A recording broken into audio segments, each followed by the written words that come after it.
Hi hello ನಮಸ್ಕಾರ friends. Gauri ಕಲ್ಯಾಣ ಇಂದಿನ ಸಂಚಿಕೆ ಅಂದರೆ 28ನೇ ತಾರೀಕಿಂದು ಇಲ್ಲಿ ವಿವೇಕು ಮತ್ತು ಗೌರಿ ಮಾತಾಡೋದನ್ನ ತಾತ ಎಲ್ಲ ಕೇಳಿಸ್ಕೊತಾ ಇರ್ತಾರೆ. ಕೇಳಿಸ್ಕೊಂಡು ಮನಸ್ಸಿಗೆ ತುಂಬ ನೋವು ಮಾಡ್ಕೊಂಡ್ಬಿಡ್ತಾರೆ ಅವರು.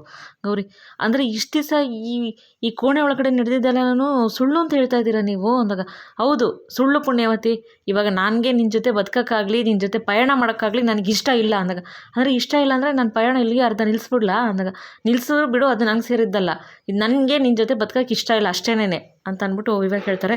ತಾತ ಇದನ್ನೆಲ್ಲ ಕೇಳಿಸ್ಕೊಂಡು ಪಾಪ ಬೇಜಾರಾಗಿ ಅಲ್ಲಿಂದ ಹೊರಟ್ಬಿಡ್ತಾರೆ. ಅವಾಗ ಗೌರಿ, ಇಷ್ಟು ದಿವಸ ನೀವು ಮಾಡಿದ್ದೆಲ್ಲ ನಾಟಕನ ಅಂತ ಅಂದ್ಬಿಟ್ಟು ಎಲ್ಲ ಹೇಳಿದ್ನೆಲ್ಲ ತಾತ ಕೇಳಿಸ್ಕೊತಾರೆ. ಹೌದು, ಇವತ್ತು ನಿಜ ಏನು ಅಂತ ಮನೆಯವ್ರಿಗೆಲ್ಲ ಗೊತ್ತಾಗ್ಲಿ ಅಂತಲೇ ಇವತ್ತು ಹಂಗೆ ನಡ್ಕೊಂಡಿರೋದು ನಾನು. ಇವಾಗ ಗೊತ್ತಾಗಿರುತ್ತೆ ಮನೆಯವ್ರಿಗೆ, ನಾನು ನಿನ್ನ ಜೊತೆ ಬದುಕೋಕ್ಕೆ ಇಷ್ಟ ಇಲ್ಲ ಅಂತ ಮನೆಯವ್ರಿಗೆಲ್ಲ ಇವತ್ತು ಅರ್ಥ ಆಗುತ್ತೆ ಅಂತ ಅಂದ್ಬಿಟ್ಟು ವಿವೇಕ್ ಹೇಳೋದು ಎಲ್ಲ ಕೇಳಿಸ್ಕೊಂಡ್ಬಿಡ್ತಾರೆ ತಾತ. ಮತ್ತು ಇಷ್ಟು ದಿವಸ ನಾನು ಕಷ್ಟ ಆದರೂ ನಿನ್ನ ಜೊತೆ ಜೀವನ ಮಾಡಿದೆ, ಇಷ್ಟಪಟ್ಟು ಜೀವನ ಮಾಡಿಲ್ಲ ಅಂತ ಹೇಳಿದೆಲ್ಲ ಕೇಳಿಸ್ಕೊತಾರೆ. ಕೇಳಿಸ್ಕೊಂಡು ಅಲ್ಲಿಂದ ಹೊರಟ್ಬಿಡ್ತಾರೆ. ಗೌರಿ, ಸರಿ ಬಿಡಿ, ನೀವು ಇಷ್ಟು ಹೇಳಿದ್ಮೇಲೆ ನೀವು ನನಗೋಸ್ಕರ ಬದಲಾಗ್ತೀರಾ, ನೀವು ಬದಲಾವಣೆ ಆಗುತ್ತೆ ನಿಮ್ಮ ಮನಸ್ಸೊಳಗಡೆ, ನಿಮ್ಮ ಮನಸ್ಸಲ್ಲಿ ಪ್ರೀತಿ ಹುಟ್ಟುತ್ತೆ, ನಾನು ನಿಮಗೆ ಯಾವತ್ತಾರು ಒಂದು ದಿವಸ ಇಷ್ಟ ಆಗೇ ಆಯ್ತೀನಿ ಅಂತ ನಾನು ಇಷ್ಟು ದಿವಸ ಕಾಯ್ದೆ. ಆದರೆ ಕಾಯೋದ್ರಲ್ಲಿ ವ್ಯರ್ಥ ಇಲ್ಲ ಅನ್ನಂಗಾಯಿತು. ಈ ರೈಲು ಪ್ರಯಾಣ ಇಲ್ಲೇ ನಿಲ್ಲಿಸ್ಬೇಕು ಅಂತ ಅಂದ್ಕೊಂಡಿದ್ದೀನಿ ನಾನು. ಇವಾಗ ನಾವಿಬ್ಬರು ಒಟ್ಟಿಗೆ ಪ್ರಯಾಣ ಮಾಡ್ತಿರ್ಬೋದು, ಹಳಿಗಳು ಬೇರೆ ಬೇರೆ ಇದ್ದರೂ ಕೂಡ ಎರಡು ಹಳಿಗಳ ಮೇಲೆ ರೈಲು ಹೋದ್ರೇ ಅದು ಸೇಫ್ ಅಂತ ಅಂದ್ಕೊತೀವಿ. ಆದರೆ ಅದು ಸೇಫ್ ಆದರೂ ಕೂಡ ಎರಡು ಹಳಿಗಳು ಯಾವತ್ತೂ ಒಂದಾಗಕ್ಕೆ ಸಾಧ್ಯ ಇಲ್ಲ. ಹಳಿಗಳು ಯಾವತ್ತೂ ಬೇರೆ ಬೇರೆನೇ. ಹಾಗೆಯೇ ನಾವಿಬ್ಬರು ಬೇರೆ ಬೇರೆ ಹಳಿಗಳಿದ್ದಂಗೆ, ಯಾವತ್ತೂ ಒಂದಾಗೋಕ್ಕಾಗಲ್ಲ. ನಾನು ಒಂದಾಗ್ಬೋದು ಅಂತ ನಾನು ಇಷ್ಟು ದಿವಸ ನಿಮ್ಮ ಪ್ರೀತಿಗೋಸ್ಕರ ಕಾಯ್ದೆ, ಆದರೆ ಇನ್ನು ಕಾಯೋದ್ರಲ್ಲಿ ವ್ಯರ್ಥ ಇಲ್ಲ ಅಂತ ಆಯಿತು. ನಿಮಗೆ ಇನ್ನೊಂದೇನು ಗೊತ್ತಾ, ನೀವು ನನ್ನ ಗಂಡ ಅಂತ ನೀವು ನನಗೆ ಮಾತಾಡೋದು ಬೇಜಾರಿಲ್ಲ, ನೀವೊಬ್ಬರು ಗಂಡಸು ಅಂತ ನನ್ನ ಮ್ಯಾಗೆ ಮಾತಾಡೋಕ್ಕೆ ಬರ್ತಿದ್ದೀರಲ್ಲ, ಅದೇ ನಂಗೆ ಬೇಜಾರಾಗಿದ್ದು. ಮಳೇಲಿ ನೆನೆಸಿದ್ರ, ಮನೆ ಬಿಟ್ಟು ಹೋಗಂದ್ರ, ಆದರೂ ನಾನು ಈ ಮನೆ ಬಿಟ್ಟು ಹೋಗಲಿಲ್ಲ. ಏಕೆಂದರೆ ನಿಮ್ಮ ಮನಸ್ಸು ಒಂದಲ್ಲ ಒಂದು ದಿವಸ ಕರಗುತ್ತೆ, ನನ್ನ ಮೇಲೆ ನಿಮ್ಗೆ ಪ್ರೀತಿ ಬಂದೇ ಬರುತ್ತೆ ಅಂತ ಕಾಯ್ದೆ. ಆದರೆ ನಿಮ್ಗೆ ಯಾವತ್ತೂ ನನ್ನ ಮೇಲೆ ಪ್ರೀತಿ ಬರೋಲ್ಲ. ನಿಮ್ಮ ಮನಸ್ಸು ಕಲ್ಲಾಗಿರೋ ಮನಸ್ಸಲ್ಲಿ ಯಾವತ್ತು ತಾನೇ ಪ್ರೀತಿ ಹುಟ್ಟೋಕ್ಕೆ ಸಾಧ್ಯ ಹೇಳಿ? ಯಾವತ್ತೂ ಸಾಧ್ಯ ಇಲ್ಲ. ಹಾಗೆ ನೀವು ನಡ್ಕೊಂಡ್ಬಿಟ್ರಾ ಅಂತ ಅಂದ್ಬಿಟ್ಟು ಗೌರಿ ಹೇಳ್ತಾಳೆ. ಅವಾಗ ಹೌದು, ನನಗೆ ನಿನ್ನ ಮೇಲೆ ಪ್ರೀತಿ ಹುಟ್ಟಲ್ಲ, ಪ್ರೀತಿ ಬರೋದೂ ಇಲ್ಲ ಅಷ್ಟೇ ಅಂತ ಅಂದ್ಬಿಟ್ಟು ವಿವೇಕ್ ಹೇಳ್ತಾರೆ. ಅದು ಗೊತ್ತಾಗ್ತಾ ಇದೆ ಬಿಡಿ, ಆದರೆ ನನ್ನಲ್ಲಿರೋ ಗೌರಿ ಯಾವತ್ತೂ ನೀವು ಪ್ರೀತಿ ಕೊಡ್ತೀರ ಅಂತ ಕಾಯಲ್ಲ. ನನಗೂ ಇದೆ ಸ್ವಾಭಿಮಾನ ಅನ್ನೋದು. ನಾನು ಇಷ್ಟು ದಿವಸ ಕಾಯ್ದಿದ್ದೇ ವ್ಯರ್ಥ ಆಯಿತು. ನಾನೆಲ್ಲ ನೀವು ಬದಲಾಗ್ತೀರ ಅಂತ ಕಾಯ್ದು ನಾನು ಸುಮ್ಮನೆ ನನ್ನ ಸಮಯ ಎಲ್ಲ ವ್ಯರ್ಥ ಮಾಡಿಕೊಂಡೆ ನಾನು. ಮತ್ತು ನಾನು ನಿಮ್ಮನ್ನು ಪ್ರೀತಿ ಬರುತ್ತೆ ಅಂತ ಕಾಯ್ಕೊಂಡು ಕೂತ್ಕೊಂಡಿದ್ದೆ ತಪ್ಪು. ಇನ್ನೊಂದು ಮತ್ತೆ ಆ ತಪ್ಪು ನಾನು ಮಾಡೋದಿಲ್ಲ. ಮೊದಲು ನಾನು ಇಲ್ಲಿಂದ ಹೊರಡ್ತೀನಿ, ನಿಮ್ಮ ಜೊತೆ ಬಾಳಕ್ಕೆ ನನಗೂ ಇಷ್ಟ ಇಲ್ಲ ಅಂದಾಗ, ಆಯಿತು ಧಾರಾಳವಾಗಿ ಅಂತ ವಿವೇಕ್ ಹೇಳ್ತಾರೆ. ಆಯಿತು, ಇವತ್ತಿಗೆ ನಾನು ಪಯಣ ಮುಗಿಸಿ ಇಲ್ಲಿಂದ ಹೊರಡ್ತೀನಿ ನಾನು. ಇನ್ನು ಮುಂದಕ್ಕೆ ನೀವು ನನಗೆ ಮಾತಾಡ್ಸೋದೆಲ್ಲ ನಾನು ಯಾರೋ ನೀವ್ಯಾರೋ ಅಷ್ಟೇನೆ ಅಂತ ಗೌರಿ ಹೇಳ್ತಾಳೆ. ವಿವೇಕ್ ಏನು ಮಾತಾಡಲ್ಲ, ಸುಮ್ಮನೆ ನಿಂತಿರ್ತಾನೆ. ನಾನು ನಿಮಗೊಂದು ನಮಸ್ಕಾರ ಹೇಳಿಬಿಟ್ಟೆ ಹೋಗಬೇಕು ನೋಡಿ. ಈ ಗೌರಿ ಯಾವತ್ತಿದ್ರೂ ಗೌರಿ ಒಳಗಡೆ ಒಂದು ಸ್ವಾಭಿಮಾನ ಅನ್ನೋದಿದೆ. ನಾನು ಇಷ್ಟು ದಿವಸ ನಿಮ್ಗೆ ತಲೆ ಬಗ್ಗಿಸ್ದೆ, ಗಂಡ ಅಂತ ಮರ್ಯಾದೆ ಕೊಟ್ಟು ತಲೆ ಬಗ್ಗಿಸ್ದೆ, ಆದರೆ ನೀವು ನನ್ನನ್ನು ಹೆಂಡತಿ ಅಂತ ನಡೆಸ್ಕೊಳ್ಳಿಲ್ಲ. ಬೇಡ, ಅಟ್ಲೀಸ್ಟ್ ಒಂದು ಹೆಣ್ಣು ಅಂತಲೂ ನೀವು ನೋಡ್ದಲೆ ನನ್ನನ್ನು ಈ ಥರ ಎಲ್ಲ ನೀವು ಮನೆಯಿಂದ ಆಚೆಗೆ ಹಾಕಬೇಕು ಅಂತ ತೀರ್ಮಾನ ಮಾಡಿದ್ಮೇಲೆ ನಿಮ್ಮ ಜೊತೆ ನಾನು ಇರೋದ್ರಲ್ಲೂ ವ್ಯರ್ಥ ಇಲ್ಲ. ಹೆಂಡ್ತಿಗೆ ನೀವು ಎಷ್ಟು ಪ್ರೀತಿ ಕೊಡ್ತಿದ್ದೀರಾ, ಮರ್ಯಾದೆ ಕೊಡ್ತಿದ್ದೀರಾ ಅಂತ ಇದರಲ್ಲೇ ನಿಮ್ಗೆ ಅರ್ಥ ಆಗುತ್ತೆ. ಅದರಿಂದ ನಿಮಗೊಂದಲ್ಲ, ನಿಮ್ಮ ಮನೇಲಿ ನಿಮ್ಮ ಮನಸ್ಸಲ್ಲಿ ಇದೆಯಲ್ಲ ಗಂಡಸ್ತನ, ಅದಕ್ಕೊಂದು ಸಲಾಮು, ನನ್ನ ನಮಸ್ಕಾರ, ಇನ್ಯಾವತ್ತೂ ನಾನು ಈ ಮನೆಗೆ ಬರೋಲ್ಲ ಅಂತ ಹೇಳ್ಬಿಟ್ಟು ಗೌರಿ ಹೊಡ್ತೀನಿ ಅಂತ ಕೆಳಗೆ ಬರ್ತಾ ಇರ್ತಾಳೆ. ಅಷ್ಟರಲ್ಲಿ ತಾತ ಪಾಪ ಇದೆಲ್ಲ ಕೇಳಿಸ್ಕೊಂಬತ್ತಾ ಇರ್ತಾರೆ. ಗೌರಿಗೆ ನನಗೆ ಇಷ್ಟ ಇಲ್ಲ, ಮನೆ ಬಿಟ್ಟು ಹೋಗು ಅಂತ ವಿವೇಕ್ ಹೇಳೋದು. ಸುಮ್ಮನೆ ಎಲ್ಲರ ಮುಂದೆ ನನ್ನ ಗಂಡ ಹೆಂಡ್ತಿ ಥರ ಕಷ್ಟವಾಗಿ ನಿನ್ನ ಜೊತೆ ಇದ್ದೆ ಅಂತ ಹೇಳಿದೆ ಎಲ್ಲ ಕೇಳಿಸ್ಕೊಂಡ್ಬಿಡ್ತಾರೆ. ಕೇಳಿಸ್ಕೊಂಡು ನೋವಾಗ್ಬಿಟ್ಟು ಮನಸ್ಸಿಗೆ ಹಂಗೂ ಕಷ್ಟಪಟ್ಟು ಮೆಟ್ಲು ಇಳ್ಕೊಂಡು ಬಂದುಬಿಟ್ಟು ಕೆಳಗಡೆ ಹಾಲ್ ಹತ್ರ ಬರ್ತಿದ್ದಂಗೆ ವರಮಹಾಲಕ್ಷ್ಮಿ ಅಮ್ಮ ಅವ್ರನ್ನ ಕೂರಿಸಿರ್ತಾರೆ. ಅಲ್ಲೇ ಇನ್ನೇನು ಕುಸ್ತು ಬೀಳಬೇಕು ಅಷ್ಟರಲ್ಲಿ ಚಕ್ರವರ್ತಿ ಅವರೆಲ್ಲ ಎದ್ದು ಬಂದು ಅಪ್ಪ ಅಪ್ಪ ಮಾವ ಮಾವ ಅಂತ ಎದ್ದು ತಿಳ್ಕೊತಾರೆ. ಅಷ್ಟರಲ್ಲಿ ಗೌರಿ ವಿವೇಕ್ ಏನೋ ಸೌಂಡ್ ಆಯ್ತಲ್ಲ ಅಂತ ಕೆಳಗಡೆ ಓಡಿ ಬರ್ತಿದ್ದಂಗೆ ದೀನ್ ಬಂದವ್ರು ಸುಸ್ತಾಗ್ಬಿಟ್ಟು ಸೋಫಾ ಮೇಲೆ ಕೂತಿರ್ತಾರೆ. ಮೇಲೆ ಚಕ್ರವರ್ತಿ, ಅಪ್ಪ ಏನಾಯ್ತಪ್ಪ, ನಿಮ್ಗೆ ಏನಾಯ್ತಪ್ಪ ಅಂದ್ರೆ, ಏನಿಲ್ಲ ಚಕ್ರವರ್ತಿ, ಸ್ವಲ್ಪ ಸುಸ್ತಾಗ್ತಿದೆ ಅಷ್ಟೇನೆ ಅಂತ ಅಂದ್ಬಿಟ್ಟು ತಾತ ಹೇಳ್ತಾರೆ. ಅವಾಗ ವಿವೇಕು, ತಾತ ನಿಮ್ಗೆ ಏನಾಯಿತು ತಾತ, ಏನೂ ಆಗಿಲ್ಲ ತಾನೇ ಅಂದಾಗ ಗೌರಿ ಹೊಡ್ಬಿಟ್ಟು, ತಾತ ಏನಾಯಿತು ಇರಿ ಅಂದ್ಬಿಟ್ಟು ಓಡೋಗಿ ನೀರು ತಗೊಬಂದು ಕೊಡಿಸ್ತಾಳೆ. ಅಯ್ಯೋ ನನಗೇನು ಆಗಿಲ್ಲ, ಸ್ವಲ್ಪ ಸುಸ್ತಾಗ್ತಾ ಇದೆ ಅಷ್ಟೇ, ಯಾಕೆ ನೀವೆಲ್ಲ ಗಾಬರಿ ಆಗ್ತಿದ್ದೀರಾ ಶಾರದಾ, ಇಷ್ಟೊಂದು ಗಾಬರಿ. ಅಲ್ಲಿ ಶಾರದಮ್ಮವ್ರಂತೂ ತುಂಬಾ ಹೇಳ್ತಾ ಇರ್ತಾರೆ, ಶಾರದಾ ಯಾಕೆ ಇಷ್ಟೊಂದು ಗಾಬರಿ ಆಗ್ತಿದೆಯಾ, ಮಾಮೂಲಿ ಸುಸ್ತಾಗ್ತಾ ಇದೆ ಅಷ್ಟೇನೆ, ಅದಕ್ಕೆ ಯಾಕೆ ನೀನು ಇಷ್ಟೊಂದು ಗಾಬರಿ ಆಗ್ತಾ ಇದೆಯಲ್ಲ ಅಂದಾಗ, ಇಲ್ಲ ರೀ ಬೆಳಗ್ಗೆನೇ ನಾನು ನಿಮ್ಗೆ ಉಪವಾಸ ಇದ್ರೆ ಆಗಲ್ಲ ಅಂತ ಹಾಲು ಹಣ್ಣು ಎಲ್ಲ ಕೊಟ್ಟಿದ್ನಲ್ಲ, ಆದರೂ ಯಾಕೆ ನಿಮ್ಗೆ ತಲೆ ಸುತ್ತು ಬಂತು, ಯಾಕೆ ಸುಸ್ತಾಯಿತು, ನಂಗೆ ತುಂಬ ಭಯ ಆಗ್ತಿದೆ ಚಕ್ರವರ್ತಿ, ಮೊದಲು ಇವ್ರನ್ನ ಹಾಸ್ಪಿಟ್ಲಿಗೆ ಕರ್ಕೊಂಡು ಹೋಗಂದಾಗ, ಅಯ್ಯೋ ಶಾರದಾ ಅದೆಲ್ಲ ಏನೂ ಬೇಡ ಅಂದಾಗ, ಇಲ್ಲ ತಾತ ಬನ್ನಿ ಮೊದಲು ಹಾಸ್ಪಿಟ್ಲಿಗೆ ಹೋಗೋಣ ಅಂತ ಹೇಳ್ಬಿಟ್ಟು ವಿವೇಕ ಚಕ್ರವರ್ತಿ ಹೇಳ್ತಾರೆ. ಅವಾಗ ತಾತ, ಸರಿ ನಡೀರಪ್ಪ ನಿಮ್ಮ ಸಮಾಧಾನಕ್ಕೆ ಬರ್ತೀನಿ ನಡೀರಿ ಅಂತ ಹೇಳ್ಬಿಟ್ಟು ತಾತನ ಅಂದರೆ ದಿನ ಬಂದವ್ರನ್ನ ವಿವೇಕ ಮತ್ತು ಚಕ್ರವರ್ತಿ ಅವ್ರು ಹಾಸ್ಪಿಟ್ಲಿಗೆ ಕರ್ಕೊಂಬರ್ತಾರೆ. ಇಲ್ಲಿ ಶಾರದಮ್ಮವ್ರು ದುಃಖಿಸ್ಕೊಂಡು ಯಾವತ್ತೂ ಹಿಂಗಾಗಿಲ್ಲ, ನಗ್ನಗ್ತಾ ಪೂಜೆ ಮಾಡ್ತಾಯಿದ್ರು, ಯಾವತ್ತೂ ಅಷ್ಟೇ ಎಷ್ಟು ಖುಷಿಯಾಗಿ ಓಡಾಡ್ತಿದ್ರು. ಇವ್ರಿಗೆ ಹಿಂಗಾಗೋಯ್ತಲ್ಲ, ಏನಾಯಿತು ಏನು ಅಂತ ಗೊತ್ತಾಯ್ತಿಲ್ಲ, ಏನಾಗಿದೆಯೋ ಅಂತ ಶಾರದಮ್ಮವ್ರು ಅಳ್ತಾ ಇರ್ತಾರೆ. ಅವಾಗ ಗೌರಿ, ಸರಿತಾ, ಆಶಾ ಎಲ್ಲ ಶಾರದಮ್ಮವ್ರಿಗೆ ಸಮಾಧಾನ ಮಾಡ್ತಾಯಿರ್ತಾರೆ. ಗೌರಿ, ಅಜ್ಜಿ ನೀವೇ ಹಿಂಗೆ ಅಂದರೆ ಹಿಂಗೆ, ಧೈರ್ಯ ತಗೊಳ್ಳಿ, ತಾತಾಗೆ ಏನೂ ಆಗೋಲ್ಲ, ತಾತ ಹುಷಾರಾಗಿ ಬರ್ತಾರೆ ಅಂತ ಅಂದ್ಬಿಟ್ಟು ಮನಸ್ಸಲ್ಲಿ, ಅಯ್ಯೋ ನಾನು ಇವತ್ತೇ ಈ ಮನೆ ಬಿಟ್ಟು ಹೋಗಬೇಕು ಅಂತ ಅಂದ್ಕೊಂಡಿದ್ದೆ, ನೋಡೋರು ಈ ಮನೆ ಆಧಾರ ಸ್ತಂಭನೇ ಕುಸಿದು ಬಿದ್ದೈತೆ, ಇವತ್ತೇನಾದ್ರು ನಾನು ಮನೆ ಬಿಟ್ಟು ಹೋದರೆ ಅದು ನನಗೆ ಮನುಷ್ಯತ್ವ ಅನ್ಸ್ಕೊಳ್ಳಲ್ಲ, ಅಹಂಕಾರ ಅನ್ಸ್ಕೊಳ್ಳುತ್ತೆ. ಮೊದಲು ತಾತ ಹುಷಾರಾಗಿ ಮನೆಗೆ ಬರಲಿ, ಆಮೇಲೆ ಮನೆ ಬಿಟ್ಟು ಹೋಗೋದು ನಾನು ತೀರ್ಮಾನ ಮಾಡ್ಕೊತೀನಿ ಅಂತ ಅಂದ್ಬಿಟ್ಟು ಗೌರಿ ಕೂತ್ಕೋತಾಳೆ. ಅವಾಗ ಸರಿತವರು, ಅತ್ತೆ ಆ ಮಾವಂಗೆ ಏನೂ ಆಗಲ್ಲ ಅತ್ತೆ, ದಯವಿಟ್ಟು ಸಮಾಧಾನ ಮಾಡ್ಕೊಳ್ಳಿ, ಮಾವ ಹುಷಾರಾಗಿ ಬರ್ತಾರೆ ಅಂತ ಅಂದ್ಬಿಟ್ಟು ಹೇಳ್ತಾರೆ. ಮತ್ತು ಆಶಾವರು, ಅತ್ತೆ ಆ ಮಾವಂಗೆ ಏನೂ ಆಗಲ್ಲ ಅತ್ತೆ, ಅತ್ತೆ ನೀವು ಅಳ್ಬೇಡಿ ಅಂತ ಸರಿತಾ, ಆಶಾ, ಗೌರಿ ಎಲ್ಲ ಶಾರದಮ್ಮನ ಸಮಾಧಾನ ಮಾಡ್ತಿರ್ತಾರೆ. ಆವಾಗ ಶಾರದಮ್ಮರು, ಅಮ್ಮ ವರಮಹಾಲಕ್ಷ್ಮಿ, ಇವತ್ತು ನಿನ್ನ ಹಬ್ಬದ ದಿವಸ ಎಲ್ಲರೂ ಖುಷಿಯಾಗಿರ್ಬೇಕಾರೆ ನೀನು ಯಾಕಮ್ಮ ಹಿಂಗೆ ಮಾಡಿಬಿಟ್ಟೆ ಅಂತ ಅಂದ್ಬಿಟ್ಟು ಶಾರದಮ್ಮರು ವರಮಹಾಲಕ್ಷ್ಮಿ ಅಮ್ಮನವ್ರನ್ನ ಕೇಳ್ಕೊತಾ ಇರ್ತಾರೆ. ಅಷ್ಟರಲ್ಲಿ ಎಲ್ಲರೂ ಅಳ್ತಿರ್ಬೇಕಾರೆ ಶ್ಯಾಮು ಮತ್ತು ಜ್ಞಾನೇಶ್ ಎಲ್ಲ ಅಲ್ಲೇ ಇರ್ತಾರೆ. ಆವಾಗ ಅಜ್ಜಿ, ಶ್ಯಾಮ್ ಫೋನ್ ಮಾಡ್ದೇನಪ್ಪ ವಿವೇಕಿಗೆ, ಏನಾಯ್ತಪ್ಪ ಅಂದಾಗ, ಅಜ್ಜಿ ಮಾಡ್ತಾಯಿದ್ದೀನಿ ಅಜ್ಜಿ, ಫೋನ್ ರಿಸೀವ್ ಮಾಡ್ತಾಯಿಲ್ಲ ಅಣ್ಣ ಅಂತ ಅಂದಾಗ ಜ್ಞಾನೇಶು, ಅಪ್ಪ ಏನಾರು ಒಂಚೂರು ಫೋನ್ ಮಾಡಪ್ಪ ಅಂದಾಗ, ಮಾಡ್ತಾಯಿದ್ದೀನಪ್ಪ ಆದರೆ ಅಣ್ಣ ಫೋನ್ ರಿಸೀವ್ ಮಾಡ್ತಾಯಿಲ್ಲ ಅಂದಾಗ, ಅಮ್ಮ ಏನಾಗಲ್ಲಮ್ಮ, ಅಪ್ಪ ಹುಷಾರಾಗಿ ಬರ್ತಾರೆ ಸುಮ್ಮನಿರಮ್ಮ ಅಂತ ಜ್ಞಾನೇಶ್ ಬಂದು ಶಾರದಮ್ಮವ್ರಿಗೆ ಸಮಾಧಾನ ಮಾಡ್ತಾರೆ. ಅವಾಗ ಶಾರದಮ್ಮವ್ರ ದುಃಖ ತಡೆಯೋಕ್ಕಾಗ್ದಲ್ಲ, ಯಾವತ್ತೂ ಹಿಂಗಾಗಿಲ್ಲ, ತುಂಬ ಖುಷಿಯಾಗಿ ಓಡಾಡ್ಕೊಂಡಿದ್ರು, ಹಿಂಗಾಗೋಯ್ತಲ್ಲ ಅಂತ ತುಂಬ ಅಳ್ತಿರ್ತಾರೆ. ಆಮೇಲೆ ಇಷ್ಟೆಲ್ಲ ಆಗಿದೆ ಯಾರಿಂದ ಅಂತ ನಿಮ್ಗೆ ಇನ್ನೂ ಗೊತ್ತಾಗ್ತಾ ಇಲ್ಲ ಅಲ್ವಾ ಅಂತ ಚಂಚಲ ಬರ್ತಾಳೆ ಅಲ್ಲಿಗೆ. ಅವಾಗ ಇಷ್ಟೆಲ್ಲ ಆಗಿದ್ದು ಈ ಗೌರಿಯಿಂದನೇ.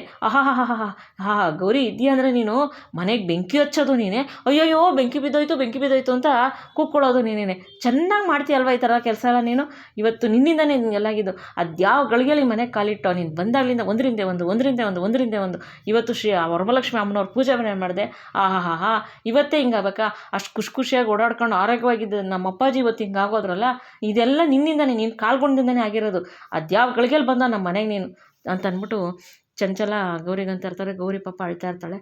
ಆಶಾ, ಚಂಚಲ ಇವತ್ತು ಸುಮ್ಮನೆ ಇರಲ್ಲಲ್ವ ನೀನು, ಏನಾರು ಕೆದ್ಕೊಂಡು ಜಗಳ ಮಾಡಲೇಬೇಕಲ್ವ, ಇವಾಗ ಮಾವ ಕುಸ್ಬಿದ್ದಕ್ಕೂ ಗೌರಿಗೂ ಏನಕ್ಕೆ ಸಂಬಂಧ, ಯಾವುದಾನು ಒಂದು ತಪ್ಪು ಗೌರಿ ಮೇಲೆ ಹಾಕ್ಬಿಟ್ಟು ಮಾತಾಡ್ತಾನೆ ಇರಬೇಕಲ್ವ ನೀನು, ಇಲ್ಲಾಂದ್ರೆ ಸಮಾಧಾನ ಆಗಲ್ಲ ನಿನಗೆ ಅಂದಾಗ, ಅಯ್ಯೋ ಅದಕ್ಕೆ ನಾನು ಇರೋದು ಇಲ್ದಿದ್ದು ಹೇಳಿಲ್ಲ, ಇವಳು ಬಂದಾಗಲಿಂದನೇ ಮನೇಲಿ ಒಂದೊಂದು ಆಗ್ತಾ ಇರೋದು ಅಂದಾಗ, ಇವಾಗ ಸ್ವಲ್ಪ ಬಾಯಿ ಮುಚ್ಕೊಂಡಿರ್ತೀಯ ನೀನು ಅಂದಾಗೆ, ಅದಕ್ಕೆ ನಾನೇ ಬಾಯಿ ಮುಚ್ಕೊಂಡಿರ್ಬೇಕು, ಇರೋದು ಹೇಳ್ತಾ ಇದ್ದೀನಿ ಅಂತ ಚಂಚಲ ಅಂತಾಳೆ.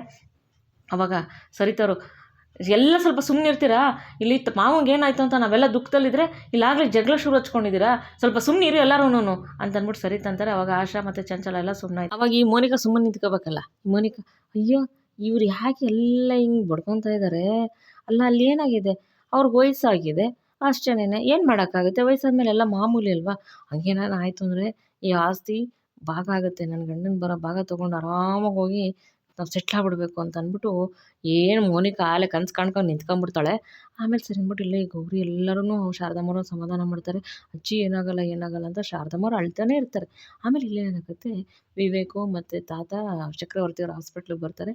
ಹಾಸ್ಪಿಟ್ಲಿಗೆ ಬಂದಾಗ ಡಾಕ್ಟ್ರು ತಾತ ಅವ್ರನ್ನ ಅಂದರೆ ದಿನ ಬಂದವ್ರನ್ನ ಪರೀಕ್ಷೆ ಮಾಡ್ತಾ ಇರ್ತಾರೆ. ಪರೀಕ್ಷೆ ಮಾಡ್ತಾ ಸರಿ ಮೋಸ್ಟ್ಲಿ ಏನೋ ಪ್ರಾಬ್ಲಮ್ ಇದೆ ಅನಿಸುತ್ತೆ, ಎಲ್ಲ ಸ್ಕ್ಯಾನಿಂಗ್ ಕಳಿಸಿ ಇವ್ರಿಗೆ ಸ್ಕ್ಯಾನಿಂಗ್ ಮಾಡಬೇಕು, ಮತ್ತು ಇವ್ರಿಗೆ ಪ್ರತಿಯೊಂದೂ ಚೆಕ್ ಮಾಡಿ, ಬ್ಲಡ್ಡೆಲ್ಲ ಚೆಕ್ ಮಾಡಿ ಅಂತ ಹೇಳ್ಬಿಟ್ಟು ಅಲ್ಲೊಬ್ರು ಇರ್ತಾರೆ, ಅವ್ರಿಗೆ ಡಾಕ್ಟ್ರು ಹೇಳ್ತಾರೆ ಸರಿ ಸರ್ ಅಂದ್ಬಿಟ್ಟು ಎಲ್ಲ ಮಾಡ್ತೀವಿ ಅಂತ ಅಂತಾರೆ. ಅಷ್ಟರಲ್ಲಿ ವಿವೇಕು ಮತ್ತು ಚಕ್ರವರ್ತಿಯವ್ರು ಬಂದು, ಸರ್ ಏನಾಯಿತು ಅಂದಾಗ, ಏನಿಲ್ಲ ರಿಪೋರ್ಟ್ ಬರಲಿ ಗೊತ್ತಾಗುತ್ತೆ ಅಂತ ಅಂದ್ಬಿಟ್ಟು ಅಂತಾರೆ. ಅಷ್ಟರಲ್ಲಿ ದೀನ್ ಬಂದವ್ರನ್ನ ಡಾಕ್ಟ್ರು, ಸರ್ ಈ ಥರ ನಿಮ್ಗೆ ಯಾವಾಗಾದರೂ ಆಗಿತ್ತು ಅಂದಾಗ, ಅಯ್ಯೋ ಇಲ್ಲ ಆ ಥರ ಏನಿಲ್ಲ, ಸ್ವಲ್ಪ ಸುಸ್ತಾಗ್ತಾಯಿತ್ತು ಬೆಳಗ್ಗೆಯಿಂದ ಅಷ್ಟೇನೇ ಅಂದಾಗ, ಸರಿ ಅಲ್ಲ ನೀವು ಇಷ್ಟೊಂದಾಗವ್ರಿಗೆ ಯಾಕೆ ಸುಮ್ಮನಿದ್ದೀರ, ಬೇಗ ಹಾಸ್ಪಿಟ್ಲಿಗೆ ಬರಬೇಕಲ್ವ ಅಂದಾಗ, ಅಯ್ಯೋ ಏನೋ ಪವಾಡ ನಡೆಯುತ್ತೆ ಅಂತ ಅಂದ್ಕೊಂಡು ಸುಮ್ಮನಿದ್ದೆ ಅಂದಾಗ, ಏನು ಸರ್ ಈ ಸ್ಕ್ಯಾನಿಂಗು ಅದು ಇದನ್ನ ಕಾಲದಲ್ಲಿ ಪವಾಡ ಅಂತ ಅಂದ್ಕೊಂಡಿದ್ದೀರಲ್ಲ ಸರ್ ನೀವು ಅಂತ ಡಾಕ್ಟ್ರ್ ಹೇಳ್ತಾರೆ. ಸರಿಮ್ಮ ಬೇಗ ಇದಕ್ಕೆಲ್ಲ ಪರೀಕ್ಷೆ ಮಾಡಿಸಿ ಅಂತ ಹೇಳ್ಬಿಟ್ಟು ಡಾಕ್ಟ್ರ್ ಅಲ್ಲಿಂದ ಹೊರಟ್ಬಿಡ್ತಾರೆ. ಸರಿ ಅಂದ್ಬಿಟ್ಟು ಚಕ್ರವರ್ತಿ ವಿವೇಕ್ ಬಂದು ಸರ್ ಅಂದಾಗ, ರಿಪೋರ್ಟ್ ಬರಲಿ ಆಮೇಲೆ ಹೇಳ್ತೀನಿ ಅಂತ ಅಂದ್ಬಿಟ್ಟು ಡಾಕ್ಟ್ರ್ ಅಲ್ಲಿಂದ ಹೊರಟ್ಬಿಡ್ತಾರೆ. ಸರಿ ಇನ್ಮೇಲೆ ರಿಪೋರ್ಟ್ ಬರುತ್ತೆ. ಚಕ್ರವರ್ತಿನ ಮತ್ತು ವಿವೇಕ್ ಅವ್ರನ್ನ ಡಾಕ್ಟ್ರು ಕರೆದು ಕೂರಿಸ್ಕೊಂಡು, ಈ ಥರ ಯಾವಾಗಾದರೂ ಆಗಿತ್ತಾ ಅಂದಾಗ, ಇಲ್ಲ ಸರ್ ಯಾವಾಗಲೂ ಆಗಿಲ್ಲ ಅಂತ ಚಕ್ರವರ್ತಿ ಹೇಳ್ತಾರೆ. ಇಲ್ಲ ಯಾವಾಗಾದರೂ ಆಗಿರಬೇಕಲ್ಲ, ಇದಾಗಲೇ ಫೈನಲ್ ಸ್ಟೇಜಲ್ಲಿದೆ, ನಿಮ್ಗೆ ಏನೂ ಗೊತ್ತೇನು ಅಂದ್ಕೊಂಡಿದ್ದೀರಲ್ಲ, ಯಾವಾಗಾದ್ರೂ ಏನಾದ್ರು ಸಿಮ್ಟಮ್ಸ್ ಕಾಣಿಸ್ತಾ ಅಂತ ಡಾಕ್ಟ್ರು ಕೇಳ್ತಾರೆ. ಇಲ್ಲ ಸರ್ ಯಾಕೆ ಏನಾಯಿತು, ಎನಿ ಪ್ರಾಬ್ಲಮ್ ಅಂತ ಅಂದ್ಬಿಟ್ಟು ಚಕ್ರವರ್ತಿ ಕೇಳ್ತಾರೆ. ವಿವೇಕು, ಸರ್ ಏನು ಪ್ರಾಬ್ಲಮ್, ಏನೂ ಆಗಿಲ್ಲ, ತಾತ ಆರೋಗ್ಯವಾಗಿ ಹುಷಾರಾಗೇ ಇದ್ದರು ಅಂತ ಅಂದಾಗ, ಇಲ್ಲ ನಿಮ್ಗೆ ಗೊತ್ತಾಗಿಲ್ಲ ಅನಿಸುತ್ತೆ ಅಂತ ಅಂದಾಗ, ಸರಿ ಏನು ಪ್ರಾಬ್ಲಮ್ ಇದೆ ಅಂದಾಗ, ಏನಿಲ್ಲ ಅವ್ರಿಗೆ ಇವಾಗ ಕ್ಯಾನ್ಸರು ಅಂತ. ಏನು ಹೇಳ್ತಾಯಿದ್ದೀರಾ ಡಾಕ್ಟ್ರು ನೀವು ಅಂತ ವಿವೇಕ್ ಹೇಳ್ತಾರೆ. ಹೌದು ಕ್ಯಾನ್ಸರು ಅಂದಾಗ, ಡಾಕ್ಟರ್ ಎಷ್ಟು ಖರ್ಚಾದರೂ ಪರವಾಗಿಲ್ಲ, ತಾತನ ಟ್ರೀಟ್ಮೆಂಟ್ ಕೊಡಿಸ್ಲೇಬೇಕು, ಎಷ್ಟಾದ್ರೂ ಖರ್ಚಾಗಲಿ ಅಂದಾಗ, ನನಗೆ ಅರ್ಥ ಆಗುತ್ತೆ ನಿಮ್ಮ ನೋವು ಏನು ಅಂದ್ಬಿಟ್ಟು, ನೀವು ಎಷ್ಟನ ಖರ್ಚಾಗಲಿ ಅನ್ನೋದಲ್ಲ. ಆದರೆ ಇವಾಗ ಅವ್ರಿಗೆ 80 ವರ್ಷ ಆಗಿದೆ. ಈಗ ಪ್ರತಿಯೊಂದು ನಾವು ಅವ್ರಿಗೆ ಚಿಕಿತ್ಸೆ ಮಾಡ್ಬೇಕಾದ್ರೆ ಅವ್ರು ಸ್ಪಂದಿಸ್ಬೇಕು ನಮಗೆ. ಅವ್ರು ಸ್ಪಂದಿಸಿಲ್ಲ ಅಂದರೆ ನಾವೇನು ಮಾಡೋಕ್ಕಾಗಲ್ಲ. ಇದು ಸ್ಪಂದಿಸೋ ವಯಸ್ಸಲ್ಲ. ನೀವು ಏನು ಹೇಳಿದ್ರುನು ಅದು ಆಗಂಥದ್ದಲ್ಲ. ವಯಸ್ಸಿದ್ರೆ ಮಾತ್ರ ಎಲ್ಲ ಏನು ಬೇಕಾದ್ರೂ, ವಯಸ್ಸಾದ್ಮೇಲೆ ನಾವು ಏನೇ ಅವ್ರಿಗೆ ಟ್ರೀಟ್ಮೆಂಟ್ ಕೊಡ್ಬೇಕಾದ್ರೆ ಅವರು ನಮಗೆ ಸ್ಪಂದಿಸಬೇಕು ಅಂತ ಅಂದ್ಬಿಟ್ಟು ಡಾಕ್ಟ್ರ್ ಹೇಳ್ತಾರೆ. ಅವಾಗ ಚಕ್ರವರ್ತಿ, ಡಾಕ್ಟ್ರು ನೀವು ಸುಳ್ಳು ಹೇಳ್ತಾ ಇದ್ದೀರ ಅನಿಸುತ್ತೆ, ಪ್ಲೀಸ್ ಇನ್ನೊಂದು ಸತಿ ಟೆಸ್ಟ್ ಮಾಡಿ, ಇನ್ನೊಂದು ಸತಿ ನೋಡಿ ಅಂತಂದಾಗ, ಸರ್ ಇಲ್ಲ ಸರ್ ಅವರೇನೇನೆ ಅವ್ರಿಗೆ ಈ ಥರ ಆಗಿರೋದು ಸರ್ ಅಂದಾಗ, ನಾನು ಆಮೇಲೆ ವಿವೇಕು ಮತ್ತು ಚಕ್ರವರ್ತಿಯವರು ಹತ್ಕೊಂಡು ಅಲ್ಲೇ ಕೂತ್ಕೊಂಡ್ಬಿಡ್ತಾರೆ. ಕೂತ್ಕೊಂಡಿದ್ದ ತಕ್ಷಣ ವಿವೇಕು, ಅಪ್ಪ ಪ್ಲೀಸ್ ಸಮಾಧಾನ ಮಾಡ್ಕೊಳ್ಳಿ ಅಂದಾಗ, ಏನು ಸಮಾಧಾನ ಮಾಡ್ಕೊಳ್ಳಿ, ಅಪ್ಪಂಗೆ ಯಾವತ್ತೂ ಈ ಥರ ಆಗಿರಲಿಲ್ಲ, ಅಪ್ಪ ಎಷ್ಟು ಖುಷಿಯಾಗಿ ಆರೋಗ್ಯವಾಗಿದ್ರು, ಈ ಥರ ಆಗೋಯ್ತಲ್ಲ, ನಾನು ಹೆಂಗೆ ಸಮಾಧಾನ ಮಾಡ್ಕೊಂಡ್ಲಿ ಅಪ್ಪ ಅಂತ ಅಂದ್ಬಿಟ್ಟು ಚಕ್ರವರ್ತಿ ಹೇಳ್ತಾ ಇರ್ತಾರೆ. ವಿವೇಕ್, ಅಪ್ಪ ಪ್ಲೀಸ್ ನೀವು ಸಮಾಧಾನ ಮಾಡ್ಕೊಳ್ಳಿ, ನೀವು ಧೈರ್ಯವಾಗಿರಬೇಕು, ಇವಾಗ ನೀವು ಸಮಾಧಾನ ಮಾಡ್ಕೊಂಡಿಲ್ಲ ಅಂದರೆ ಕಷ್ಟ ಆಗುತ್ತೆ, ಪ್ಲೀಸ್ ಅಪ್ಪ ಅಂದಾಗ, ಏನು ಸಮಾಧಾನ ಮಾಡ್ಕೊಳ್ಳಿ ಅಂತ ಅಂದ್ಬಿಟ್ಟು ಚಕ್ರವರ್ತಿ ಹೇಳ್ತಾ ಇರ್ತಾರೆ. ಬೇಕು ಡಾಕ್ಟ್ರನ್ನ, ಸರ್ ಈ ವಿಷಯ ನಮ್ಮ ತಾತಂಗೆ ಹೇಳಿದ್ರು ಅಂದಾಗ, ಇಲ್ಲ ಹೇಳಿಲ್ಲ ಅಂದಾಗ, ದಯವಿಟ್ಟು ಹೇಳ್ಬೇಡಿ ಸರ್, ತಾತಂಗೆ ಈ ವಿಷಯ ಗೊತ್ತಾಗೋದೇ ಬೇಡ ಅಂದಾಗ, ಏನು ಹೇಳ್ತಾ ಇದ್ದೀರಾ ನೀವು, ನಾವು ಅವ್ರಿಗೆ ಹೇಳಲೇಬೇಕಾಗತ್ತೆ, ಪ್ಲೀಸ್ ಡಾಕ್ಟರ್ ಈ ವಿಷಯ ಹೇಳ್ಬೇಡಿ, ಈ ವಿಷಯ ಏನಾದ್ರು ಗೊತ್ತಾದ್ರೆ ತಾತ ತುಂಬಾ ಮತ್ತೆ ಕುಸ್ತೋಗ್ಬಿಡ್ತಾರೆ, ಈ ವಿಷಯ ತಾತಂಗೆ ಗೊತ್ತಾಗೋದೇ ಬೇಡ ಅಂದಾಗ, ಸರಿ ಆಯಿತು, ಆದರೆ ಅವ್ರ ಅಮ್ಮಮ್ಮ ಅಂದರೆ ಇನ್ನೊಂದು 3 ತಿಂಗಳು ಇರ್ತಾರೆ ಅಷ್ಟೇ, ನೀವು ಖುಷಿಯಾಗಿ ನೋಡ್ಕೋಬೇಕಂದಾಗ, ಓಕೆ ಡಾಕ್ಟರ್ ಅಂದ್ಬಿಟ್ಟು ಚಕ್ರವರ್ತಿ ಅವರು ಹೇಳ್ತಾರೆ.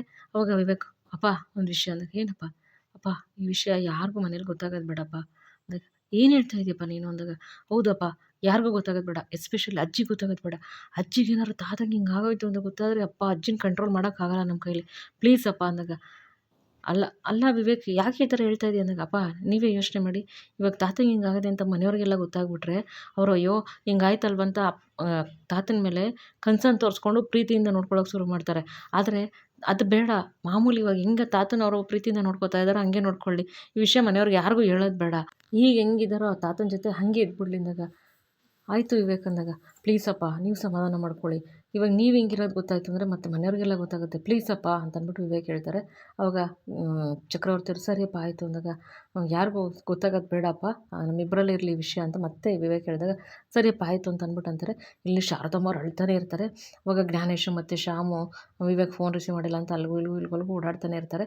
ಮತ್ತು ಸರಿತಾ ಮತ್ತು ಆಶಾ ಗೌರಿ ಎಲ್ಲ ಹತ್ಕೊಂಡು ಕೂತಿರ್ತಾರೆ. ಗೌರಿ ಅಂತೂ ತಾತಂಗೆ ಹಿಂಗಾಯ್ತಲ್ಲ ಅಂತ ತುಂಬ ಬೇಜಾರಾಗ್ಬಿಟ್ಟಿರ್ತಾಳೆ. ಶಾರದಮ್ಮರು ಹಾಸ್ಪಿಟ್ಲಿಂದ ಇವ್ರು ಇನ್ನೂ ಬರಲಿಲ್ಲ, ಏನಾಯಿತು ಏನೋ, ಶ್ಯಾಮ್ ಗಣೇಶ್ ಫೋನ್ ಮಾಡಿದ್ರನಪ್ಪ, ಏನಾಯ್ತಪ್ಪ ಅಂತ ಅಂದ್ಬಿಟ್ಟು ಶಾರದಮ್ಮರು ಅಳ್ತಾನೆ ಇರ್ತಾರೆ. ಸರಿತಾ ಮತ್ತು ಗೌರಿ ಆಶಾ ಶಾರದಮ್ಮರು ಸಮಾಧಾನ ಮಾಡ್ತಾ ಇರ್ತಾರೆ. ಮತ್ತೆ ಬರ್ತಾಳೆ ಚಂಚಲ ಅಲ್ಲಿಗೆ. ನಾನು ಹೇಳಿದ್ರೆ ನೀವು ಯಾರೂ ಕೇಳ್ತಾ ಇಲ್ಲ, ಶ್ರೀ ವರಮಹಾಲಕ್ಷ್ಮಿ ಅಮ್ಮನವ್ರು ಪೂಜೆ ಮಾಡಿದ್ಲು, ಇವಳು ಅದೇನು ಅಂತ ಗೊತ್ತಿಲ್ಲ, ಇವಳು ಬಂದಾಗಿಂದ ಇವಳು ಕಾಲು ಗುಣದಿಂದನೇ ಹಿಂಗೆಲ್ಲ ಆಗಿದ್ದು, ಅಯ್ಯೋ ಏನು ಮಾಡ್ಬೇಕಂತಾನೆ ಗೊತ್ತಾಗ್ತಿಲ್ಲ, ಈಗ ಅಪ್ಪಾಜಿಗೆ ಬೇರೆ ಹಿಂಗಾಗಿದೆ, ಅಪ್ಪಾಜಿ ಹೆಂಗಿದ್ದಾರೆ ಏನು ಒಂದು ಗೊತ್ತಾಗ್ತಿಲ್ಲ ಅಂತ ಅಂದ್ಬಿಟ್ಟು ಚಂಚಲ ಅಂತಾಳೆ. ಮತ್ತೆ ಆಶಾ ಚಂಚಲ ಮುಖ ನೋಡಿದ ತಕ್ಷಣ, ಆಯಿತು ಬಿಡಿ ನಾನು ಏನು ಹೇಳಿದ್ರು ತಪ್ಪೆ ಅಂತ ಮತ್ತೆ ಚಂಚಲ ಸುಮ್ಮನೆ ನಿಂತ್ಕೊತಾಳೆ. ಅಷ್ಟರಲ್ಲಿ ವಿವೇಕು ಮತ್ತು ದೀನ ಬಂದವರು ಚಕ್ರವರ್ತಿಯವರು ಮನೆಗೆ ಬರ್ತಾರೆ. ತಾತನ ಕರ್ಕೊಂಡು ಮನೆಗೆ ಬರ್ತಾರೆ. ಮನೆಗೆ ಬಂದಿದ್ದ ತಕ್ಷಣ ತಾತ ಸುಸ್ತಾಗಿ ಕೂತ್ಕೋತಾರೆ. ಕೂತ್ಕೊಂಡಿದ್ದ ತಕ್ಷಣ ಜ್ಞಾನೇಶಪ್ಪ ನಿಮ್ಗೆ ಏನಾರು ಕೊಡ್ಲಪ್ಪ, ಏನಾರು ಕುಡಿತೀರಪ್ಪ ಅಂದಾಗ ಜ್ಞಾನೇಶ್ ಬರ್ತಾರೆ. ಆಮೇಲೆ ಎಲ್ಲರೂ ತಾತ ತಾತ ಅಂತ ಬರ್ತಾರೆ. ಸರಿತಾ ಆಶಾ ಮಾವ ಅಂತ, ಗೌರಿ ತಾತ ಅಂತ ಎಲ್ಲ ಸುತ್ತಲೂ ನಿಂತ್ಕೊತಾರೆ. ವಿವೇಕು ಮತ್ತು ಚಕ್ರವರ್ತಿಯವ್ರಿಗೆ ಮನ್ಸಿಗೆ ತುಂಬಾ ನೋವಿರುತ್ತೆ. ಆವಾಗ ಸರಿ ಅಂದ್ಬಿಟ್ಟು ಏನಾರು ಕೊಡ್ಲಾ ಅಂತ ಎಲ್ಲರೂ ತಾತನ ಕೇಳ್ತಾ ಇರ್ತಾರೆ, ಕುಡಿಯೋಕೆ ಏನಾರು ಕೊಡ್ಲಾ, ಜ್ಯೂಸ್ ಆ ಥರ ಏನಾದರೂ ಅಂತ ಅಂದ್ಬಿಟ್ಟು. ಅವಾಗ ಶಾರದಮ್ಮರು, ರೀ ನಿಮ್ಗೇನು ಅಲ್ವಾ, ನೀವು ಹುಷಾರಾಗಿ ಬಂದ್ರಲ್ವ ಅಂದಾಗ, ಇಲ್ಲ ಶಾರದಾ ನನಗೇನೂ ಆಗಿಲ್ಲ, ನಾನು ಹುಷಾರಾಗಿ ಬಂದೆ, ನನಗೇನು ತೊಂದರೆ ಇಲ್ಲ, ನೋಡು ಎಷ್ಟು ಹುಷಾರಾಗಿದ್ದೀನಿ, ಸ್ವಲ್ಪ ಸುಸ್ತಾಗಿತ್ತು ಅಷ್ಟೇನೆ, ಬಿಡು ಅದಕ್ಕೆಲ್ಲ ನೀನು ಯೋಚನೆ ಮಾಡಬಾರ್ದು ಶಾರದಾ ಅಂದಾಗ, ಸರಿ ರೀ ನಿಮ್ಗೇನಾಯಿತು ಅಂತ ಗಾಬರಿ ಆಗೋಯ್ತು ಅಂತ ಶಾರದಮ್ಮರು ಅಂತಾರೆ. ಏನಿಲ್ಲ ನಾನು ಹುಷಾರಾಗಿದ್ದೀನಲ್ವ ಅಂದಾಗ, ಅಪ್ಪ ಡಾಕ್ಟ್ರ್ ಏನು ಹೇಳಿದ್ರಪ್ಪ ಅಂತ ಚಕ್ರವರ್ತಿ ವಿವೇಕ್ನ ಕೇಳ್ತಾರೆ. ಏನಿಲ್ಲ ಸ್ವಲ್ಪ ಸುಸ್ತಾಗಿದೆ, ಅದಕ್ಕೆ ಆ ಥರ BP ವೇರಿಯೇಷನ್ ಆಗಿದೆ ಅಷ್ಟೇ ಅಂತ ಹೇಳಿದ್ರು, ಏನು ತೊಂದರೆ ಇಲ್ಲ ಅಂತ ಹೇಳಿದ್ರು ಅಂತ ಅಂದ್ಬಿಟ್ಟು ಚಕ್ರವರ್ತಿ ಮತ್ತು ವಿವೇಕ್ ಹೇಳ್ತಾರೆ. ಸರಿ ಅಂದ್ಬಿಟ್ಟು ವಿವೇಕ ಕೋಪ ಬರುತ್ತೆ, ಎಲ್ಲೋ ತಾತನ ಸುತ್ತಲೂ ನಿಂತಿರ್ತಾರಲ್ಲ, ಪ್ಲೀಸ್ ಎಲ್ಲೋ ಒಂದು 5 ನಿಮಿಷ ಸುಮ್ಮನಿರ್ತೀರಾ, ಮೊದಲು ಅವ್ರಿಗೆ ಗಾಳಿ ಆಡೋಕ್ಕೆ ಬಿಡಿ, ಪ್ಲೀಸ್ ಅವ್ರು ರೆಸ್ಟ್ ತಗೊಳ್ಳಿ, ಗಾಳಿ ಆಡಲಿ, ಸ್ವಲ್ಪ ಎಲ್ಲ ಹಿಂದೆ ಹೋಗಿ ಅಂತ ಅಂದ್ಬಿಟ್ಟು ವಿವೇಕ್ ರೇಗ್ಬಿಡ್ತಾನೆ. ಎಲ್ಲ ಹಿಂದೆ ಹೋಗ್ತಾರೆ. ಹಿಂದೆ ಹೋಗ್ಬಿಟ್ಟು ತಾತ ರೆಸ್ಟ್ ಮಾಡಲಿ ಅಂತ ಅಂದಿದ ತಕ್ಷಣ ಎಲ್ಲರೂ ತಾತನ ಕರ್ಕೊಂಡು ರೂಮ್ಗೆ ಹೋಗ್ತಾರೆ. ಆವಾಗ ಚಕ್ರವರ್ತಿಯವರು ಸ್ವಲ್ಪ ದುಃಖದಲ್ಲಿ ನಿಂತಿರ್ತಾರೆ. ಸರಿತರ ಅವ್ರ ಹತ್ರ ಬಂದ್ಬಿಟ್ಟು, ರೀ ಯಾಕೆ ಏನಾಯಿತು, ಯಾಕೆ ಸಪ್ಪಗಿದ್ದೀರಾ, ಏನು ತೊಂದರೆ ಆಯಿತಾ ಅಂತ ಅಂದ್ಬಿಟ್ಟು ಸರಿತಾ ಕೇಳ್ತಾರೆ. ಆವಾಗ ಚಕ್ರವರ್ತಿಯವರು, ಏನಿಲ್ಲ ಸರಿತಾ, ಬೆಳಗ್ಗೆಯಿಂದ ಹಾಸ್ಪಿಟ್ಲಲ್ಲಿಂದೆಲ್ಲ ಸ್ವಲ್ಪ ತಲೆ ನೋಯ್ತಾ ಇದೆ, ಸ್ವಲ್ಪ ಕಾಫಿ ಮಾಡ್ಕೊಂಬಂದು ಕೊಡ್ತೀಯಮ್ಮ ಅಂತ ಕೇಳ್ತಾರೆ. ಸರಿ ರೀ ಆಯ್ತು ತೊಗೊಂಬಂದು ಕೊಡ್ತೀನಿ ಅಂತ ಹೇಳ್ಬಿಟ್ಟು ಚಕ್ರವರ್ತಿಯವರಿಗೆ ಸರಿತಾ ಹೇಳ್ತಾರೆ. ಇವತ್ತಿನ ಸಂಚಿಕೆಯಲ್ಲಿ ಮುಗಿಯುತ್ತೆ ಸ್ನೇಹಿತರೆ. ಮುಂದಿನ ಸಂಚಿಕೆಯಲ್ಲಿ ಏನಾಗುತ್ತೆ ಅಂತ ತಿಳಿಸ್ಕೊಡ್ತೀನಿ. ಈ ಸಂಚಿಕೆ ನಿಮ್ಗೆ ಇಷ್ಟ ಆಗಿದ್ರೆ ದಯವಿಟ್ಟು ಒಂದು ಲೈಕ್ ಮಾಡಿ, ಶೇರ್ ಮಾಡಿ, ಸಬ್ಸ್ಕ್ರೈಬ್ ಮಾಡ್ಕೊಳ್ಳಿ. ಪ್ಲೀಸ್ ವಿಡಿಯೋ ನೋಡಿ ಸಪೋರ್ಟ್ ಮಾಡಿ ಅಂತ ಕೇಳ್ಕೊತೀನಿ. ಯಾರ್ಯಾರು ವಿಡಿಯೋ ನೋಡಿದಿರಾ, ಸಪೋರ್ಟ್ ಮಾಡಿದಿರಾ, ಸಬ್ಸ್ಕ್ರೈಬ್ ಆಗಿದ್ದೀರಾ ಎಲ್ಲರಿಗೂ ತುಂಬ ಧನ್ಯವಾದಗಳು. ದಯವಿಟ್ಟು ಮೊದಲ ಸತಿ ನೋಡೋರು ಸಬ್ಸ್ಕ್ರೈಬ್ ಮಾಡ್ಕೊಂಡು ನೋಡಿ. ನಿಮ್ಮ ಸಬ್ಸ್ಕ್ರೈಬ್ ಮಾಡ್ಕೊಂಡ್ರೆ ನಂಗೆ ತುಂಬಾ ಸಹಾಯ ಆಗುತ್ತೆ ಅಂತ ಕೇಳ್ಕೊತೀನಿ. ವಿಡಿಯೋ ಇಷ್ಟ ಆಗಿದರೆ ನಿಮ್ಮ ಫ್ರೆಂಡ್ಸು ಮತ್ತು ಫ್ಯಾಮಿಲಿಗೆಲ್ಲ ಶೇರ್ ಮಾಡಿ. ಮುಂದಿನ ಸಂಚಿಕೆಯಲ್ಲಿ ಸಿಗ್ತೀನಿ. ವಿಡಿಯೋ ನೋಡಿದ್ದಕ್ಕೆ ಧನ್ಯವಾದಗಳು. Thank you for watching.